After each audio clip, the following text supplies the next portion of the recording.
Yo le digo a mi hija, no, cuando tú te cases, te voy a regalar todos estos muebles, te voy a armar todo lindo, le digo, no, pero me los vas a tener que dar cuando tenga una película.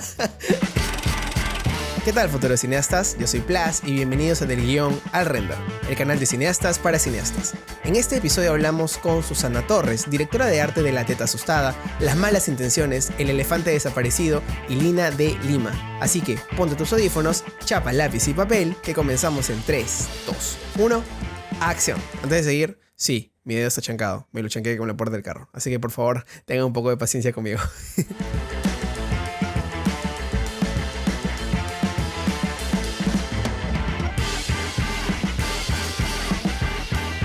El director es como el que plasma todo visualmente y el productor es el que de alguna manera es el cable a tierra, ¿no? Entonces, el productor de arte normalmente es el que te dice, oye, esto no se puede hacer, o esto podríamos bajarle los materiales, o cómo hacemos esto. Generalmente está viendo los presupuestos, ¿no? Entonces, en realidad, exactamente, como tú bien dices, a veces a mí en otras cosas me han puesto lo mismo, pero a mí siempre me llamó la atención la palabra como en la otra de producción, Claro. ¿no?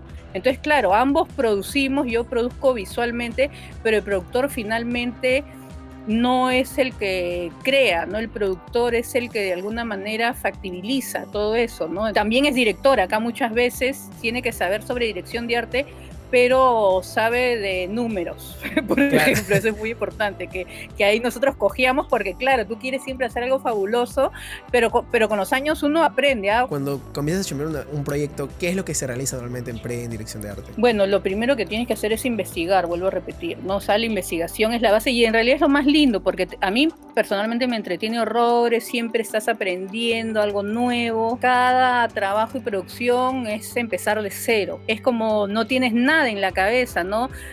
Si es de época, comienzas a leerte todo cómo era, ¿no? Es todo, y después ya, o sea, como cuando es ya la preoficial, ¿no? Que cada vez la hacen más corta, yo he tenido presas de 6 meses, ahora son de 15 días a veces. 15 días, ¿no? Que para una película. Sí, son unos malditos, sí, a veces son unos malditos porque como saben que ya más o menos hay algo avanzado, es que siempre tratan de ahorrar en algo y te ahorran en lo que sienten más seguro. Claro, ahí, ¿no? ahí te la embaucan. No, sí, a veces ya hay directores que como ya trabajas con ellos es como que, o como que te ajustas el cinturón, ¿no? Ya los quieres, etcétera, y te enganchas en el proyecto, ¿no? Pero ¿qué pasa? Cuando es así, lo que te implica es que tienes que trabajar o con 2 equipos para que, o sea, no paren, ¿te das cuenta? O sea, tú estás como creando en el día, porque no vas a ver acabado en 15 días, es imposible, y en la noche se va como colgando, etcétera, y eso significa prácticamente no dormir en todo el tiempo, ¿no? O sea, duermes muy poco. Claro, ahí tienes que tener tu equipo de avanzada. Ese era sin eso no puedes. Sí, tú tienes claro, entonces tú tienes, es como si fueran 2 equipos de arte, ¿no?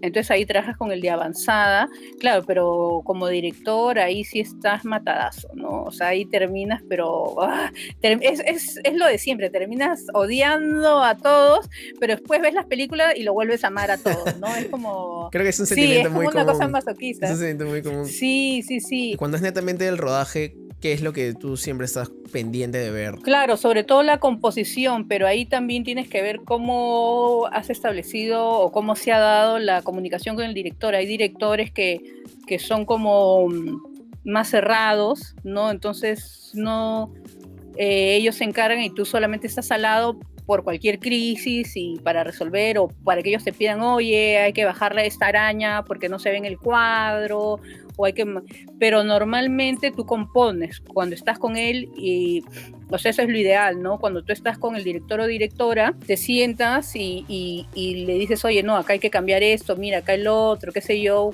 como para crear más armonía en la imagen y te da obviamente el visto bueno. Si no te dice no lo muevas, tú ya desde tu asiento comienzas, fulano, sutano, bajen esto, hagan el otro, y tiene que ser en segundos porque ya empiezan a rodar, ¿no? En un poco tiempo, ¿no?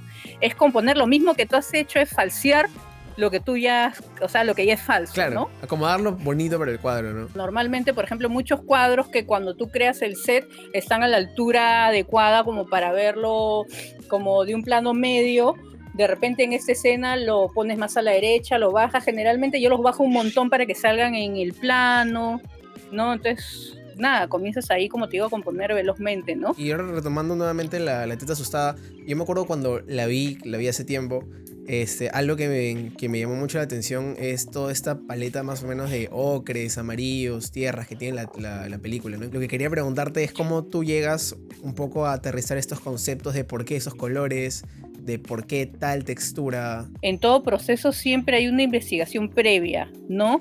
Y una investigación hacia afuera, hacia muchas fuentes, pero también hay cosas que no te da fuentes, sino que te lo da el mismo director y al final que a partir de lo que tú también piensas tienes que investigar por ahí, ¿no? Entonces, en cuanto a las paletas particularmente, por ejemplo, nosotros veníamos de Maenusa, yo me acuerdo que la primera vez Eduardo nos hizo un ejercicio muy bonito que era como lean el guión y luego era como que hagamos un cuadro abstracto. Qué loco eso. Y ver que sí, yo no lo hago con mis alumnos porque fue la receta de él y queda con él, claro. Me parece linda, ¿no? Y que veamos qué colores sobresalían más, y yo me acuerdo que era el cian, que en Maenusa está muy fuerte, y acentos de rojo, había más colores, pero eso era lo más fuerte y obviamente tenía que ver con los hilos de la sierra que habíamos visto, etc. Entonces cuando empezamos a hacer Maenusa, investigamos cómo era Manchay, cómo era la luz, cómo eran las locaciones, etc. Investigamos también, hablamos mucho con Claudia, obviamente, cuando tú trabajas con ella, hablas mucho con ella, y después comenzamos a pensar mucho en el guión y sobre todo en el personaje Fausta. Entonces Fausta es este personaje muy melancólico, depresivo, etcétera, pero a la vez había este mundo popular que al contrario, los colores son muy exaltados. Entonces comenzamos, claro, es una paleta que no es tan estricta, tan pequeña, pero al mismo tiempo en casi todo momento la paleta se vuelve saturada, ¿no? Entonces estos espacios de tierra, entonces se comienza a saturar muchos colores. Tú ves los vestidos de Fausta, el personaje, no es un rosado pastel como con saturación, no es un pastel rosado, pero que a veces lo ves ligeramente lila porque está muy desaturado, ¿no? Entonces, y nada, y hay momentos en que sí levantamos un poco las paletas, sobre todo, por ejemplo, en cuanto a la familia, no, que la familia es lo opuesto, ¿no? Es esta clase popular emergente que también viene del sufrimiento, pero ese es otro lado, ¿no? Toda esta gente que te construye los mercados, Gamarra, que se incendia, Polvos Azules hace muchos años, Luz, y vuelven a construir en otro lado lo mismo, te das cuenta, ¿no? En esas partes, por ejemplo, en la fiesta, en la boda de su prima, por ejemplo, ella sí lleva un cian saturado, ¿no? O sea, bonito, no es apastelado como la Cenicienta, aunque lidera la Cenicienta, ¿no? Esta Fausta Cenicienta, claro, ¿no? Pero ahí sí le saturamos el cian, porque en Disney más bien está todo saturadito, ¿no? Y bien apasteladito. Entonces ahí sí, ¿no? Porque en ese momento es un momento como muy, muy precioso, ¿no? Entonces, y aparte que yo siempre veo como elemento todo, incluso los actores son un elemento visual, ¿no? Que siempre les digo a mis alumnos, pero por favor acá, que todos tienen las pieles de todos los tonos y colores, hay que ver. Entonces Magali con un tono de piel tan lindo, con ese cian, pues se ve maravillosa. En El elefante desaparecido, que yo me acuerdo clarísimo ahorita todavía cuando la vi, hay dos cosas que a mí me llamaron mucho la atención. La primera es que Salvador del Solar está con un color verde casi toda la película, si no me equivoco, y también hay este tablero de ajedrez y las piezas de juego a lo largo de toda la película. Claro, y es es alucinante, porque cuando terminas de verla es como que tiene todo el sentido del mundo. Él está atrapado, es una pieza más. ¿Cómo llegan a construir esas conversaciones? Bueno, Javier es una persona muy estricta y eso es bueno porque te pide más, ¿no? Entonces tú mismo te exiges mucho, ¿no? Entonces él hay cosas que le gustan y las tiene clarísimas. Entonces él, por ejemplo, es muy exigente con la ropa, por ejemplo, ¿no? Le gustan mucho las tramas, las texturas. Entonces, claro, decía, por ejemplo, mira, a mí me gusta esa textura. Entonces, claro, tú de ahí comienzas a pensar. Entonces, mira, qué bacán. Entonces, mira, pero esa textura lo podemos asociar con esto.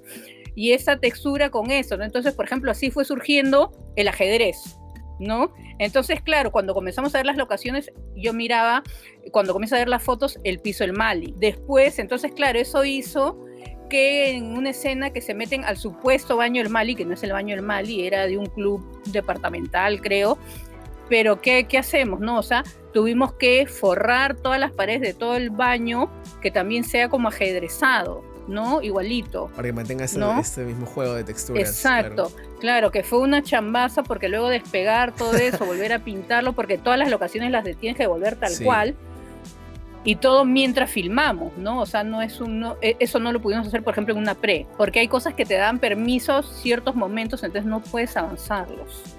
Entonces, claro, y yo tenía también un juego de ajedrez antiguo de mi esposo, que eran piezas grandes, entonces también en una sala lo pongo. ¿Es el que sale en la película? Un mueble lindo. Claro, no te digo que yo siempre me paro robando todas mis cosas también, o me compro cosas y luego las escondo, ¿no? Porque son para otras películas. Por ejemplo, ahora estoy pensando qué cosas necesito y es como, digo, ¿qué hago? ¿Me lo compro para ya siempre tenerlo o me la juego porque esto se necesita siempre para época, pero de repente no, es un poco... Yo le digo a mi hija, no, cuando tú te cases te voy a regalar todos estos muebles, te voy a armar todo lindo, le digo, no, pero me los vas a tener que dar cuando tenga una película. Y es un chiste, sí. Y sí, esa es la trampa, ¿no? Y yo también cada vez que tengo una película, a veces algunos muebles míos los retapizo de nuevo, pero en función a la paleta de la película, entonces puedo prestarlos. Y así vas remodelando tu casa también.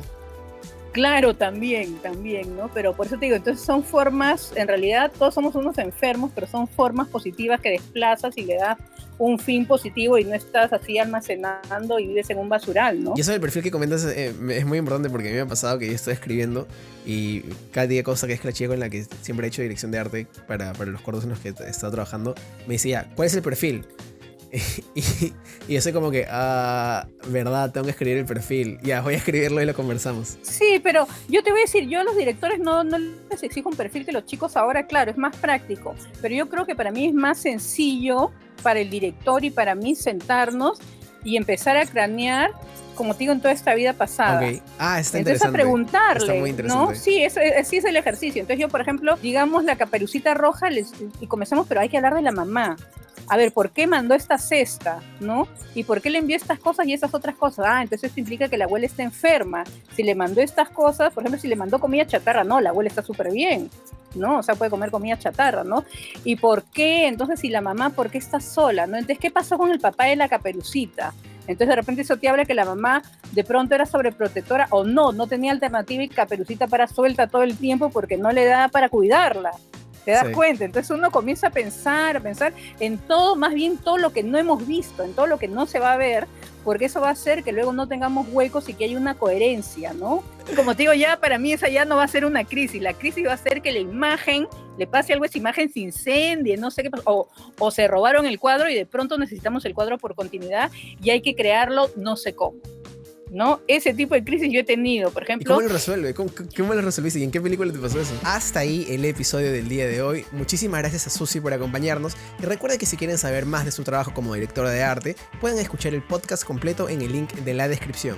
No olviden de suscribirse y darle clic en la campanita. Eso fue todo por hoy. Yo soy Plas, que sus renders salgan sin falla y conmigo será hasta la próxima semana. Corte y queda.